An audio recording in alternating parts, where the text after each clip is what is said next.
Hello all of you, कैसे हो आप सब। आई होप आप सब ठीक होंगे। तो देखो स्टूडेंट्स, आज इस वीडियो में हम स्टार्ट करने वाले हैं केमिकल बॉन्डिंग पार्ट 1।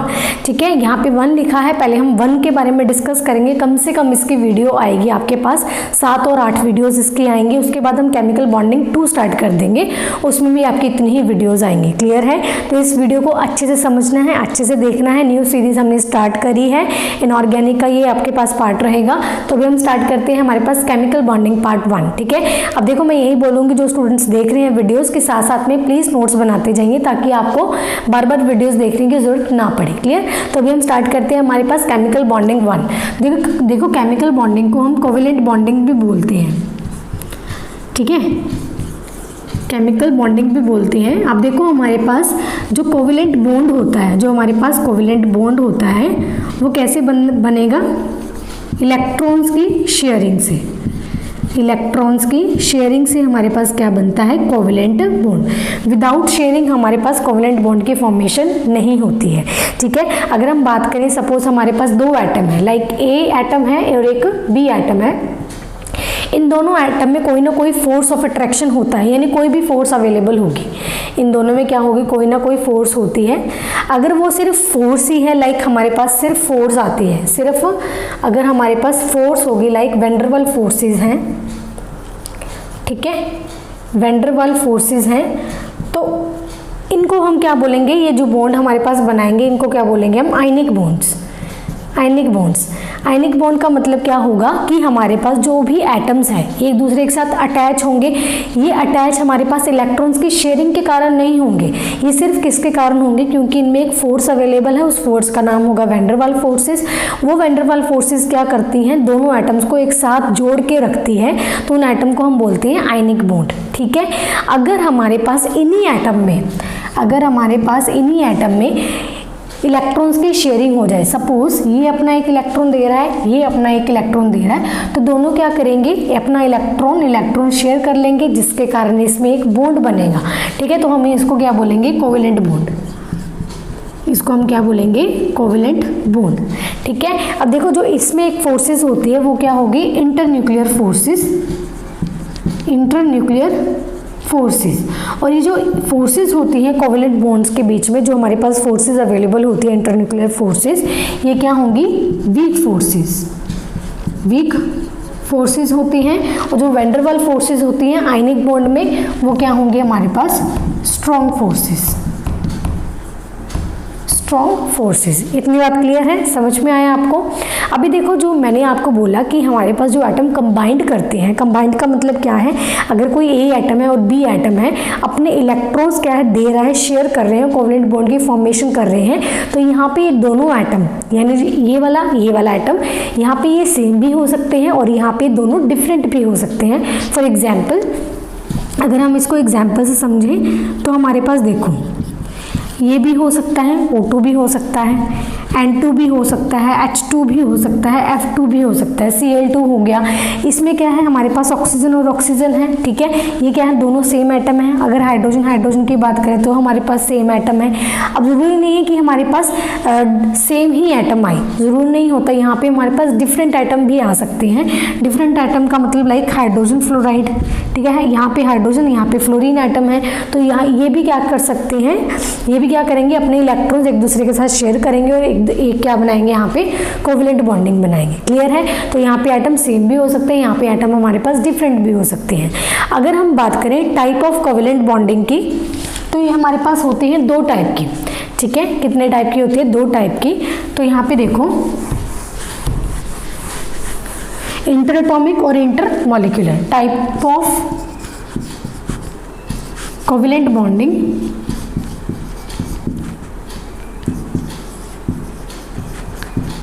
एक होगी हमारे पास इंटर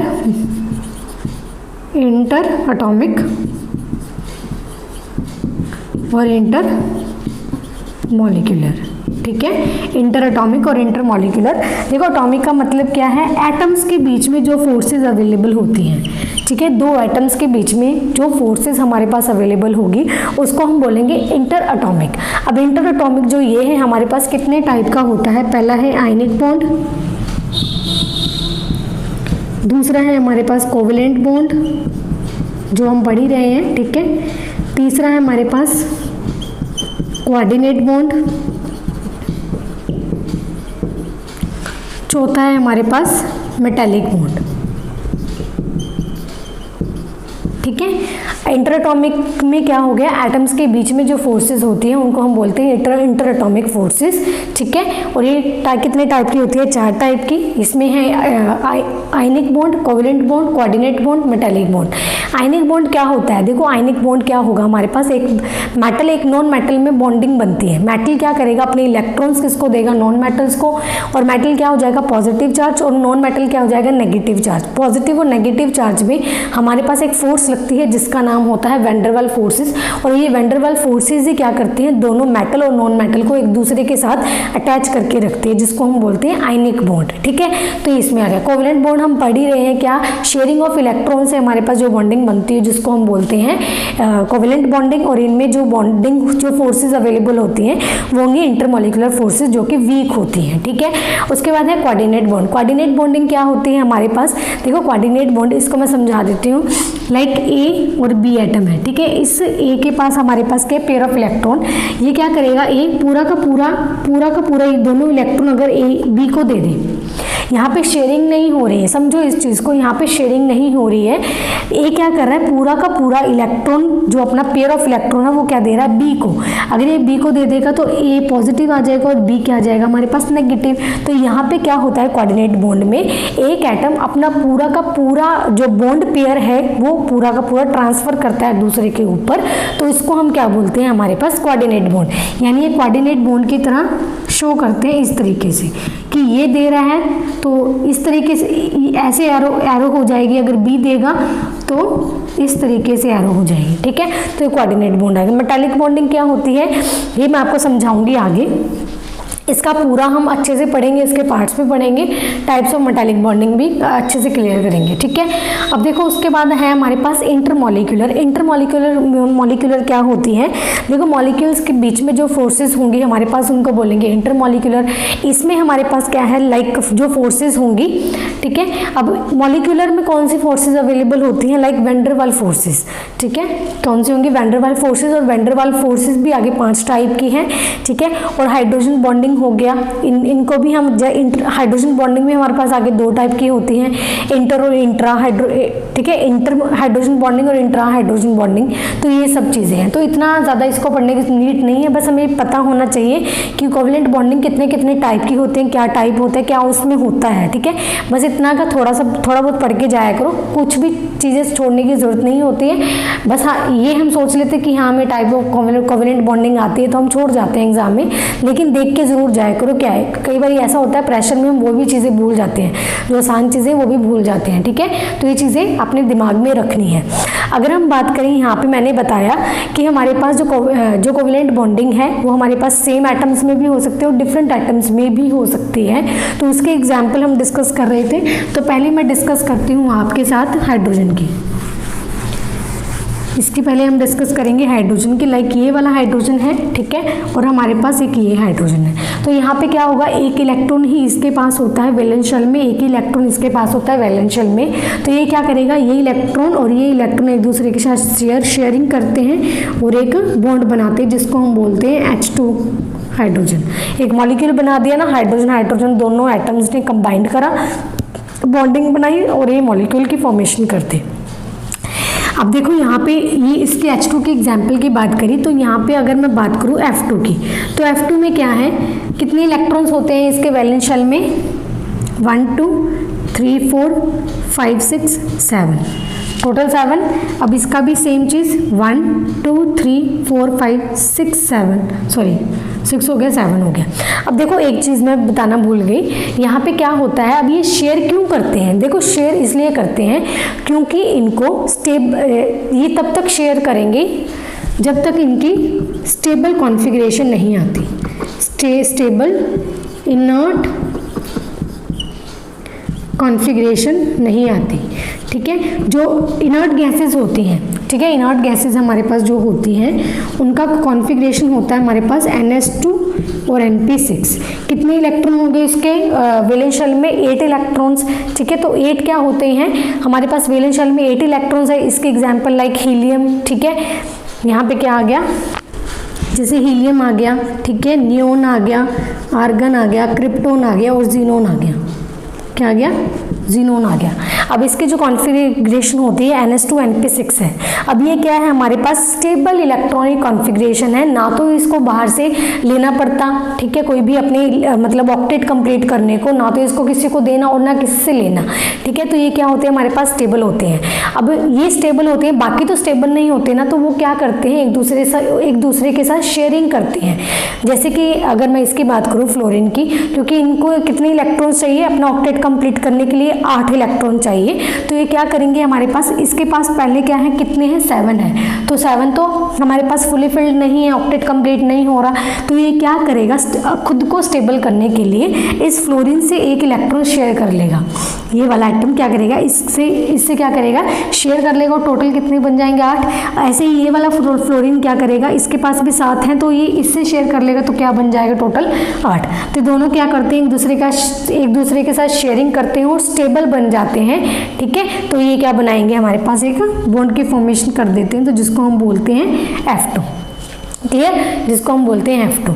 अब मैंने आपको बताया कि हमारे पास ज़रूरी नहीं है कि सेम एटम हो, डिफरेंट एटम्स भी हो सकते हैं, like HF, like hydrogen fluoride. हम लिखते हैं हाइड्रोजन का कितना होता है? 1 इलेक्ट्रॉन, ठीक है। फ्लोरीन का कितना होता है? 7 इलेक्ट्रॉन्स, 7 इलेक्ट्रॉन।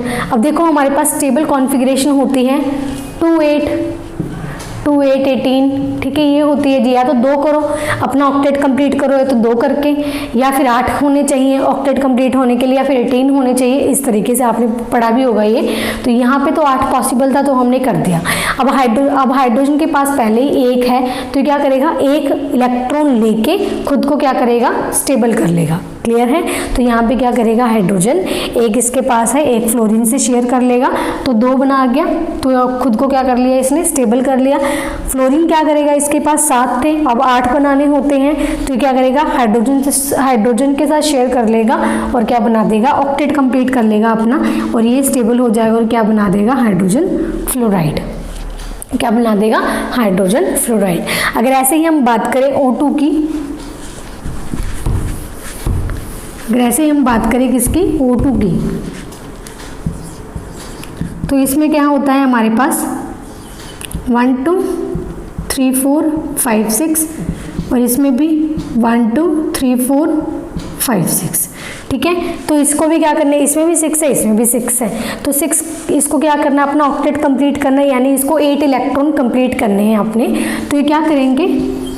1 2 3 4 5 6, ठीक है, 1 2 3 4 5 6।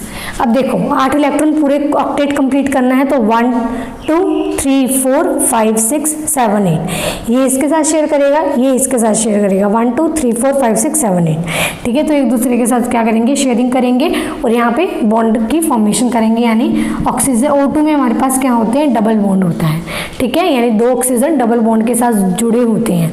अब देखो अगर हमारे पास सिर्फ एक ही बॉन्ड पेयर होता है, लाइक एक बॉन्ड पेयर, एक ये रहा एक ये रहा, तो यहाँ पे क्या बनेगा हमारे पास? Single bond.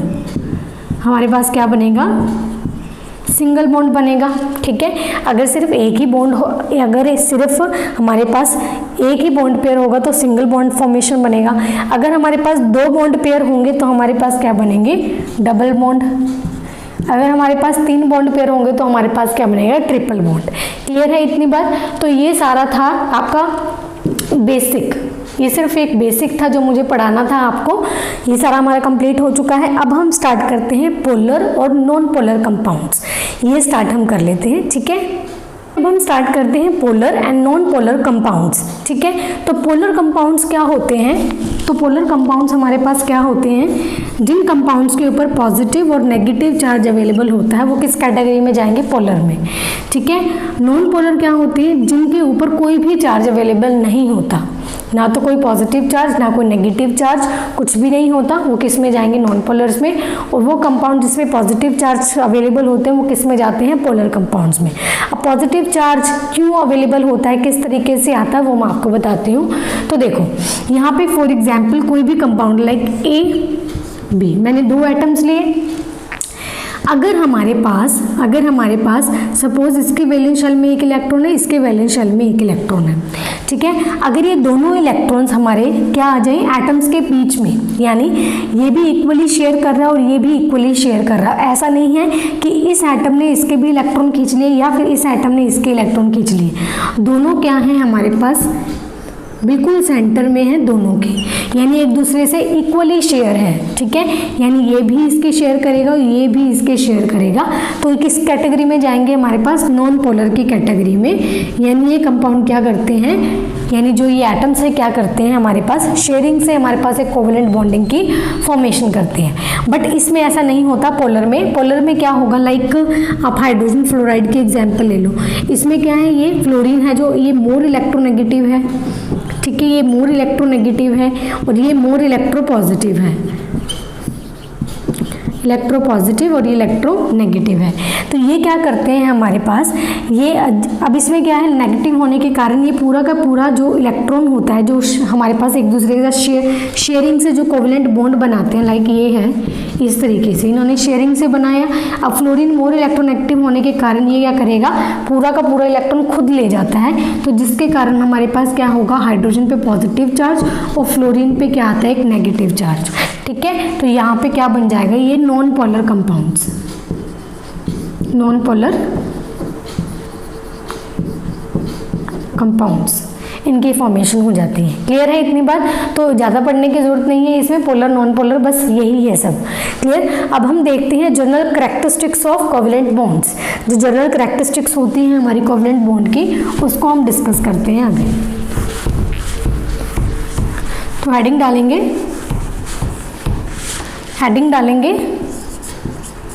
General characteristics of covalent bond. Covalent bonds की जनरल कैरेक्टरिस्टिक्स डिस्कस करते हैं हम।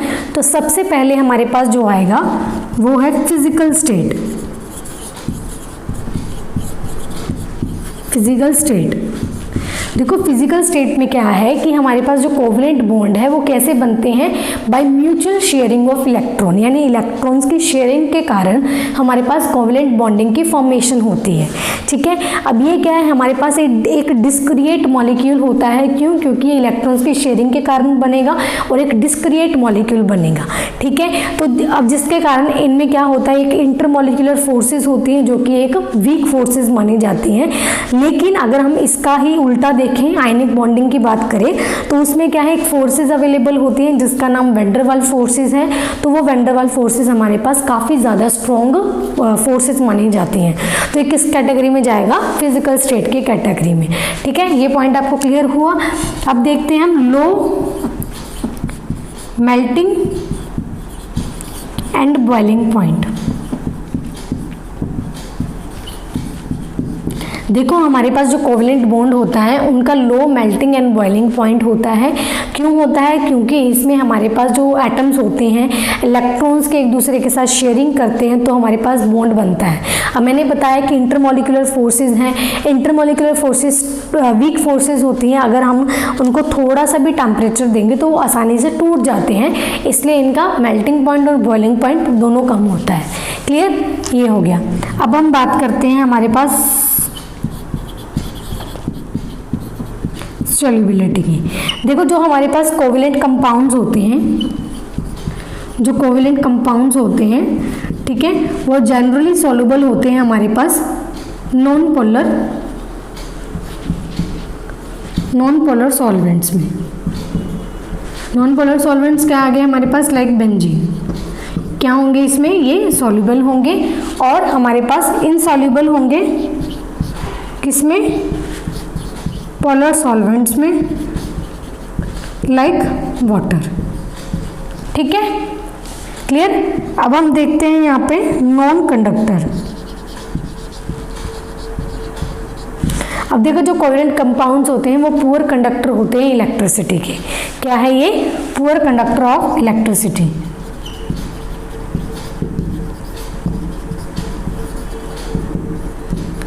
ठीक है, फिर आता है हमारे पास स्लो रिएक्शन, फिर आएगा हमारे पास डायरेक्शनल नेचर। 6 पॉइंट है। अब स्लो रिएक्शन में क्या है? अब देखो मैंने यहाँ पे बताया कोवेलेंट बॉन्डिंग शेयरिंग से बनता है। अब सपोज करो ये हाइड्रोजन फ्लोराइड है, इन्होंने शेयरिंग करके ये बॉन्ड ये एक मॉलिक्यूल बना लिया। अब इस मॉलिक्यूल को मुझे क्या है? ब्रेक करना है। तो इस मॉलिक्यूल को इसको क्या कर, हाइड्रोजन फ्लोराइड से मुझे कोई ना कोई रिएक्शन करवानी है। अब मुझे इसकी रिएक्शन करवानी है, दैट मीन्स मुझे हाइड्रोजन फ्लोराइड का बीच में से बॉन्ड तोड़ना पड़ेगा, तभी तो रिएक्शन पॉसिबल होगी। यानी सबसे पहले क्या होता है? रिएक्शन करने से पहले मुझे पुराना बॉन्ड इसका तोड़ना पड़ेगा, और इस बॉन्ड को तोड़ने के लिए मुझे कोई कुछ ना कुछ अमाउंट ऑफ एनर्जी तो चाहिए बाहर से। तो इसलिए क्या है? स्लो रिएक्शन है। स्लो रिएक्शन इसलिए बोलेंगे क्योंकि इसमें पहले बॉन्ड टूटता है, उसके बाद प्रोडक्ट की फॉर्मेशन होती है। ठीक है, उसके बाद आएगा डायरेक्शनल नेचर। देखो डायरेक्शनल नेचर तो ये है ही, क्यों? क्योंकि इसमें क्या है? शेयरिंग से बनते हैं। अब हम शेयरिंग ये देखेंगे कि वो हमारे पास इलेक्ट्रॉन किस तरफ है। ठीक है, तो अब ये देख, इसका ना मैं डायरेक्शन नेचर आपको आगे बताऊंगी, जब हम यहाँ पे हाइब्रिडाइजेशन में पहुँच जाएंगे उसमें बताऊंगी डायरेक्शन नेचर किस तरीके से है। ठीक है, तो ये पॉइंट उसके लिए छोड़ दो। हाइब्रिडाइजेशन जब हम पढ़ेंगे उसमें हम स्ट्रक्चर्स बनाना सीखेंगे, सब कुछ करना सीखेंगे, तब आपको समझ में आएगा कि कोवेलेंट बॉन्ड डायरेक्शनल नेचर किस तरीके से है। क्लियर। आगे हम स्टार्ट करते हैं। अगर आप इसका स्क्रीनशॉट लेना चाहते हो तो आप ले सकते हो। देखिए अब हम ये पढ़ते हैं। तो देखो अभी हमने ये डिस्कस किया है कि कोवेलेंट बॉन्डिंग में होता क्या है कि इलेक्ट्रॉन्स के शेयरिंग के कारण बॉन्ड बनते हैं। लेकिन बॉन्ड बनते क्यों हैं, ये भी चीज़ें हमें पता होनी चाहिए कि बॉन्ड किस लिए बनते हैं। ठीक है, तो ये चीज़ देखते हैं यहाँ पे। तो ये कोई टॉपिक आपके एग्जाम में नहीं आएगा, लेकिन ये चीज़ें आपको पता होनी चाहिए, क्योंकि अगर हम इंटरव्यू के लिए जाते हैं आगे तो ये चीज़ें बहुत मैटर करती हैं, छोटी छोटी। ठीक है, तो आपको ये चीज़ें पता होनी चाहिए। तो अब हम देखते हैं कि ये बॉन्डिंग होती क्यों है।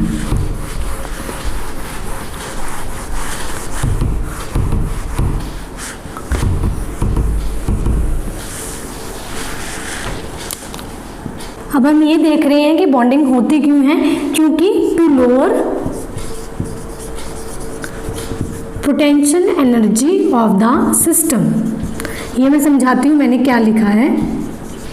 ठीक है, to lower potential energy of the system. अब देखो यहाँ पे हमने क्या बात करी कि कोई भी सिस्टम है वो स्टेबल कब होगा? कोई भी सिस्टम स्टेबल कब होगा? जब उसकी एनर्जी क्या हुई? कम हुई। क्लियर। कोई भी सिस्टम स्टेबल कब होगा? जब उसकी एनर्जी क्या हुई? कम हुई। सपोज मैं आपको एग्जांपल देती हूँ। ये कोई हमारे पास एटम है, इसके इलेक्ट्रॉन एक यहाँ पे है, एक इलेक्ट्रॉन यहाँ, इसका यहाँ पे, यानी एक इलेक्ट्रॉन इसका एक्साइटेड स्टेट में प्रेजेंट है, ये क्या है हमारे पास ग्राउंड स्टेट में।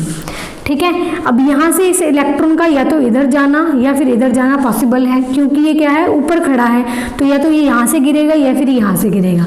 लेकिन ये क्या है ग्राउंड स्टेट पे प्रेजेंट है। ग्राउंड स्टेट पे तो ऐसा है ना, बाहर से कोई फोर्स दूंगी तो ये इधर जाएगा या फिर ये इधर जाएगा, लेकिन यहाँ पे कोई फोर्स देने की जरूरत नहीं है, ये या तो इधर आएगा या फिर इधर आएगा, यानी यहाँ पे स्टेबल नहीं होता, ये लोअर स्टेट पे स्टेबल होता है। यानी जब इसकी एनर्जी कम होती है तब हमारा कोई सिस्टम क्या होगा? स्टेबल होगा।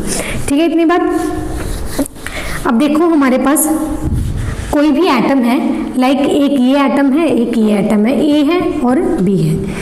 इसके अंदर न्यूक्लियस होगा, तो सपोज करते हैं इसका न्यूक्लियस Na है, इसका न्यूक्लियस Nb है, और इसका इलेक्ट्रॉन हमारे पास Ea है और इसका इलेक्ट्रॉन Eb है। ठीक है, अगर हम बात करें कि अगर इस Na की Eb के साथ अट्रैक्शन है और Ea की Nb के साथ अट्रैक्शन है। ठीक है, अगर Na की Eb के साथ अट्रैक्शन और Ea की Nb के साथ अट्रैक्शन, तो हम क्या बोलेंगे? इनमें क्या होती है? अट्रैक्शन, क्योंकि न्यूक्लियस के इलेक्ट्रॉन के साथ, इलेक्ट्रॉन के न्यूक्लियस के साथ। ठीक है, लेकिन अगर हम बात करें Na Nb और Ea Eb, अगर न्यूक्लियस इलेक्ट्रॉन ले ले तो इसमें क्या होंगी, रिपल्शन। यानी एक एटम में हमारे पास जब हम एटम बनाते हैं, लाइक हाइड्रोजन फ्लोरीन है, हाइड्रोजन फ्लोरीन है, जब इन दोनों को हम शेयरिंग करवाते हैं तो इनमें दोनों ही फोर्सेस काम करती हैं, क्योंकि दोनों का ही हमारे पास इलेक्ट्रॉन होगा, न्यूक्लियस होगा यहाँ पे, यानी हम अट्रैक्शन भी, इन दोनों में अट्रैक्शन भी होगा और रिपल्शन भी होगा। लेकिन अट्रैक्शन यहाँ पे जो अट्रैक्टिव फोर्सेज होती हैं हमारे पास, ठीक है, वो ज़्यादा स्ट्रॉन्ग होती हैं as compare to repulsive force. ठीक है, वो ज़्यादा स्ट्रॉन्ग होती हैं as compare to repulsive force. अब मान लो दो कोई हमने मॉलिक्यूल लिया, वो इतने ज़्यादा पास आते गए, लेकिन एक हमारे पास टाइम पीरियड आता है, यानी एक यहाँ पे क्या है, जब तक वो पास आएंगे, एक टाइम पीरियड आता है तब तक वो पास आएंगे, उसके बाद क्या होती है, उनमें रिपल्शन होना स्टार्ट हो जाती है। यहाँ पे क्या करा हमने, एक एटम लिया, हमने क्या किया, इन दोनों को फोर्स लगाते गए एक पॉइंट तक की इसमें अट्रैक्शन होती है, उसके बाद एक पॉइंट वो आने तक वो अट्रैक्शन किस में चेंज हो जाती है, रिपल्शन में। ठीक है, तो ये वो जो टाइम होता है उसको हम बोलते हैं, जो ये डिस्टेंस होगा उसको हम बोलेंगे ये बॉन्ड लेंथ, उसको हम क्या बोलेंगे, इसका बॉन्ड लेंथ। ठीक है, जब हमारे पास अट्रैक्शन किस में कन्वर्ट हो जाता है, रिपल्शन में, जब जो डिस्टेंस हमारे पास होता है उसको बोला जाता है बॉन्ड लेंथ। ठीक है, अब एक ग्राफ अगर हम डिस्कस करें, ये आपने ग्राफ देखा भी बहुत बार होगा,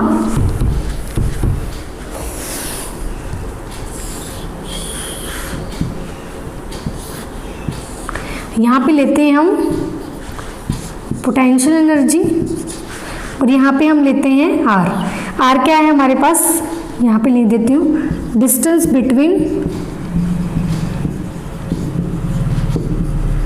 टू एटम्स। अब देखो ये ग्राफ है ना, कुछ इस तरीके का होता है,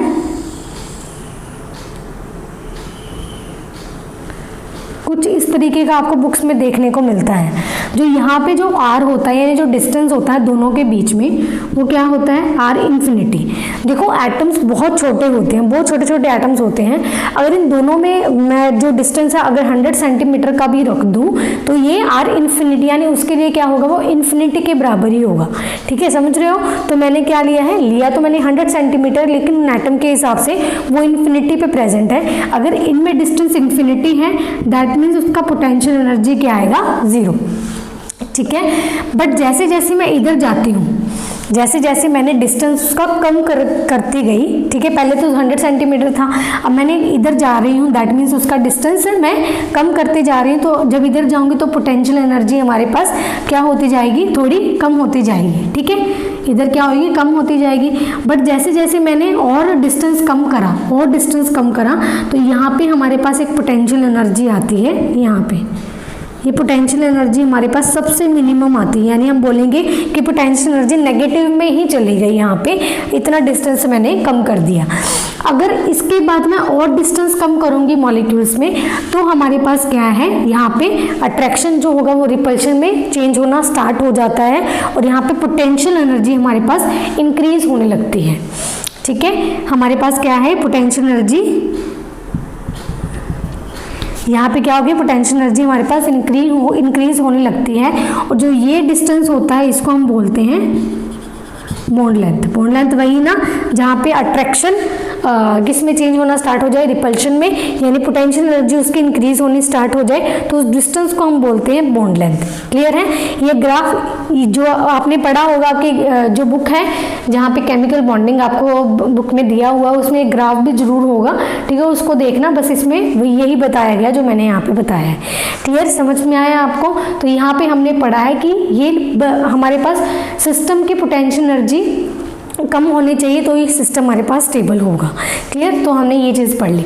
अब आगे हम करते हैं, अगर आप उसको उतारना है तो आप उतार सकते हैं। अब देखो ऐसा नहीं है कि आप सीधा सीधा ये उतार लेंगे अपनी नोटबुक पे, जो भी मैंने चीज़ें बताई हैं, ठीक है, जैसे ये ग्राफ उतारा, इसके साथ में एक बॉक्स बना दो यहाँ पे, और इसमें जो भी चीज़ें मैंने बताई है वो सारी लिख दो, अपनी लैंग्वेज में लिख दो, इंग्लिश में लिखो, हिंदी में लिखो, पंजाबी में लिखो, लेकिन यहाँ पे लिख दो। जब भी आप इस ग्राफ पे आओ दोबारा, तो आप जब ये पढ़ोगे आपको अच्छे से समझ में आ जाए। ठीक है, इस तरीके से किया करो। आगे हम करते हैं, पहले आप इसको उतार लीजिए। देखिए कुछ बेसिक अजम्पशंस हैं वैलेंस बॉन्ड थ्योरी की, यानी वीबीटी थ्योरी की। तो वो अजम्पशंस मैंने यहाँ पे लिख दी हैं, इसको मैं पहले आपको समझा देती हूँ, ठीक है। उसके बाद जो वीबीटी है, ठीक है, वो एक दो इंपॉर्टेंट थ्योरम्स के ऊपर बेस्ड है, वो थ्योरम्स भी हम यहाँ पर डिस्कस करेंगे। पहले मैं आपको अजम्पशंस करवाती हूँ। तो देखिए सबसे पहला जो अजम्पशन है, atoms retain their identity after the formation of molecule. VBT क्या कहता है कि हमारे पास जो भी एटम्स होंगे, ठीक है, जो भी एटम्स होंगे, अगर वो क्या करते, लाइक ए एटम है और बी एटम है, ठीक है, इसने अपने इलेक्ट्रॉन शेयर किए और एक बॉन्ड बना दिया। तो यहाँ पे क्या है, जो भी एटम होंगे वो अपनी आइडेंटिटी को रिटेन रखते हैं, यानी उनकी आइडेंटिटी लॉस नहीं होती after the formation of molecule, यानी एक मॉलिक्यूल बन गया। यहाँ पे मॉलिक्यूल बनने के बाद भी उन्होंने अपनी आइडेंटिटी एज इट इज रखी, उसमें कोई भी लॉस नहीं होगा। किसने बोला? वीबीटी ने। सेकेंड अजम्पशन क्या है? It is only the valence shell electron that participate in the bond formation. जैसे मैंने अभी आपको बताया, लाइक फ्लोरीन है, फ्लोरीन में कितने थे? F2 है, ठीक है, उसमें कितने थे इलेक्ट्रॉन? 7 थे F2, ठीक है। अगर इसकी बात करें तो यहाँ पे 1 2 3 4 5 6 7, ठीक है, इसमें 1 2 3 4 5 6 7। तो यहाँ पे क्या है, जो वैलेंस शेल में इलेक्ट्रॉन्स होंगे, लाइक ये वाला और ये दोनों ही पार्टिसिपेट करेंगे, बाकी जो इलेक्ट्रॉन्स है ये पार्टिसिपेट नहीं करेंगे, ठीक है। सिर्फ it is only the valence shell electron participate करते हैं बॉन्ड फॉर्मेशन के लिए। क्लियर?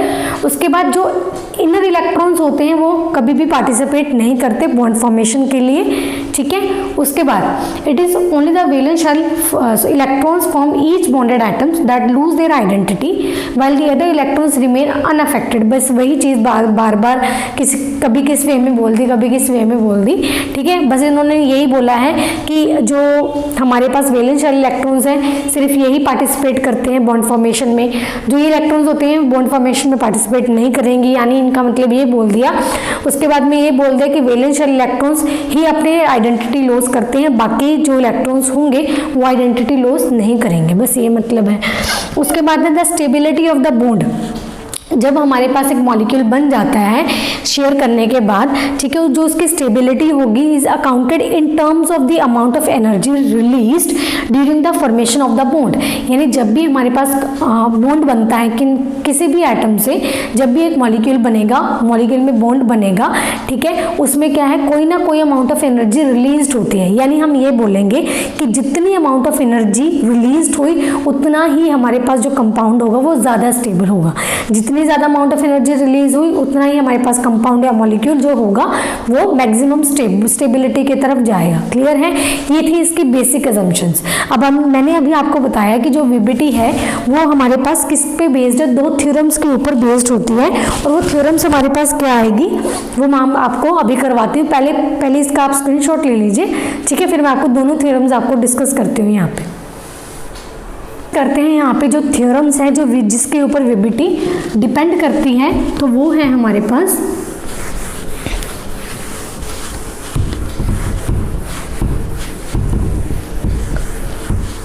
देखो थ्योरम पहली क्या कहती है, जो थ्योरम फर्स्ट है वो क्या कहती है, सपोज हमारे पास कोई भी एटम है ए और बी, इसका वेव फंक्शन हमने लिया साई ए, इसका वेव फंक्शन हमने लिया साई बी, ठीक है, और इसके ही कॉरस्पॉन्डिंग एनर्जी हमने ली ई ए और इसके कॉरस्पॉन्डिंग एनर्जी हमने ली ई बी, ठीक है। अब जो हमारे पास टोटल वेव फंक्शन निकलता है, जो यानी जो ट्रू वेव फंक्शन होगा उसको हमने साई से रिप्रेजेंट किया, यानी इन दोनों का वेव फंक्शन वो किसके इक्वल होगा, product of wave function of A and product और बी, ठीक है, इन दोनों का प्रोडक्ट में आता है। अगर टोटल एनर्जी काउंट करनी है तो हम ई से लिखेंगे इन दोनों की, वो क्या आती है हमारे पास ऐड होके आएगी, ठीक है, ऐड होके आती है। ये थी पहले थ्योरम। अब थ्योरम सेकंड क्या है हमारे पास, सपोज हमारे पास कोई भी एटम है, लाइक ए बी है ना, उसमें एटम, इसमें मैंने क्या बोला था, ए का ये से वेव फंक्शन है, बी का ये वाला वेव फंक्शन है, लेकिन उसमें क्या सेकंड थ्योरम में क्या होगा, वेव फंक्शन मैंने क्या लिया, ले लिया n type of wave function, number of wave function like psi 1 psi 2, psi 3, psi 4 up to psi n। ठीक है, अब इसको हम कैसे रिप्रेजेंट करेंगे, जो टोटल जो ट्रू वेव फंक्शन होता है उससे हम रिप्रेजेंट करेंगे इसको। तो किस तरीके से, C1 psi 1, C2 psi 2, C3 psi 3 up to सोन Cn साई n, इस तरीके से रिप्रेजेंट करा।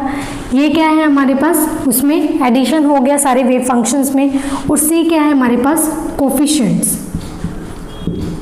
क्या है ये, कोफिशिएंट्स। क्लियर, ये दो थ्योरम थे जिसके ऊपर वीबीटी डिपेंड करती है। कई बार एग्जाम में पूछ लेते हैं, कई बार नहीं भी पूछते, लेकिन आपको नॉलेज होना ज़रूरी है इसकी, ये मैंने आपको करवा दी। ठीक है, तो अब हम स्टार्ट करते हैं यहाँ पे हमारे पास रेजोनेंस। रेजोनेंस हम स्टार्ट करते हैं, इसकी रेजोनेटिंग स्ट्रक्चर्स को कुछ कंपाउंड्स के देख लेंगे, उसके बाद ये जो आज मुझे पढ़ाना था वो कंप्लीट हो जाएगा। हाइब्रिडाइजेशन नेक्स्ट वीडियो से स्टार्ट करवाऊंगी। ठीक है, तो इसको आप उतार लीजिए। की रेजोनेटिंग स्ट्रक्चर ड्रॉ करना सीखते हैं। ठीक है, रेजोनेटिंग स्ट्रक्चर्स ऑफ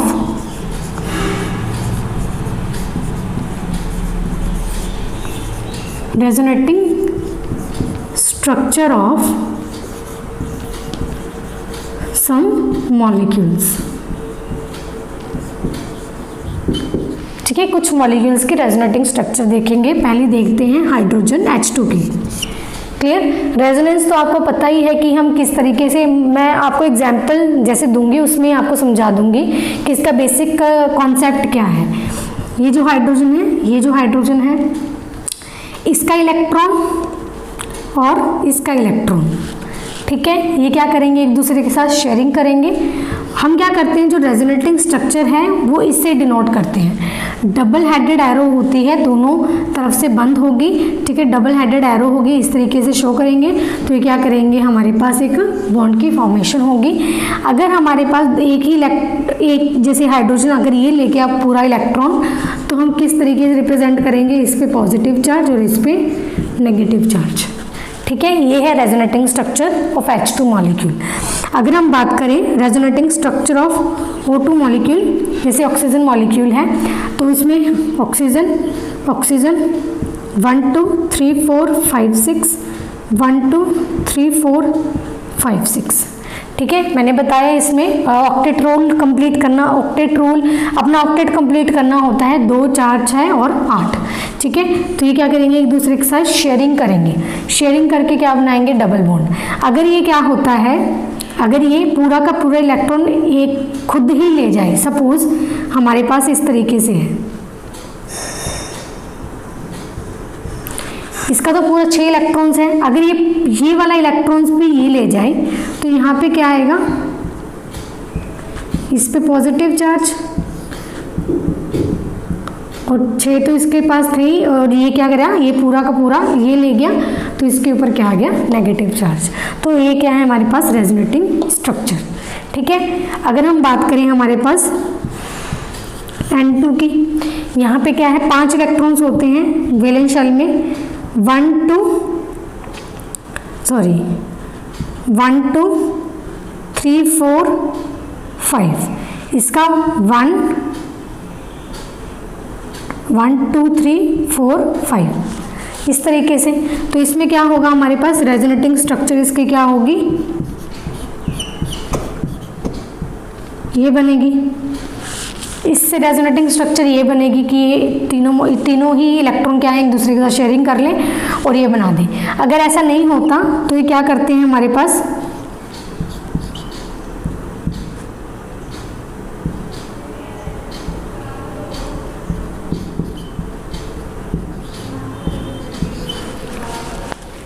ठीक है, इसके पास क्या थे, 5 इलेक्ट्रॉन्स थे ना वैलेंस शेल में, इसके पास भी 5 थे।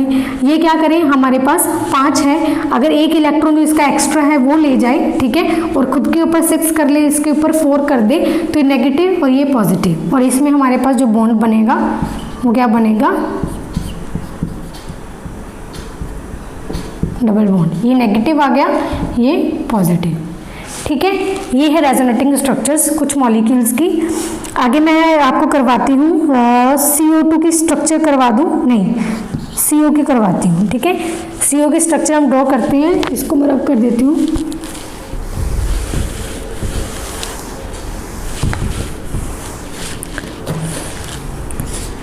CO कार्बन है 1 2 3 4, ऑक्सीजन 1 2 3 4 5 6, तो इसमें ये बन गया। ठीक है, पहले तो हम यही ड्रॉ करते हैं। पहले तो इलेक्ट्रॉन्स यहाँ पे बनाएंगे इसके स्ट्रक्चर C डबल बॉन्ड। ठीक है, C डबल बॉन्ड हो, इसके ऊपर इलेक्ट्रॉन, इसके ऊपर इलेक्ट्रॉन, इसके ऊपर इलेक्ट्रॉन। क्लियर, हमारे पास क्या बन गया ये। अगर हमारे पास कार्बन क्या करे 4 इलेक्ट्रॉन है और 2 इलेक्ट्रॉन इसके भी ले जाए,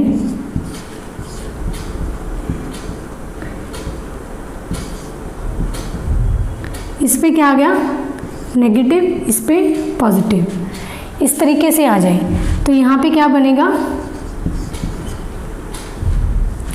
ठीक है, इसके ऊपर नेगेटिव, इसके ऊपर पॉजिटिव, या फिर ऑक्सीजन के 6 तो हैं, 2 इसके भी ले जाए, तो यहाँ पे क्या आएगा,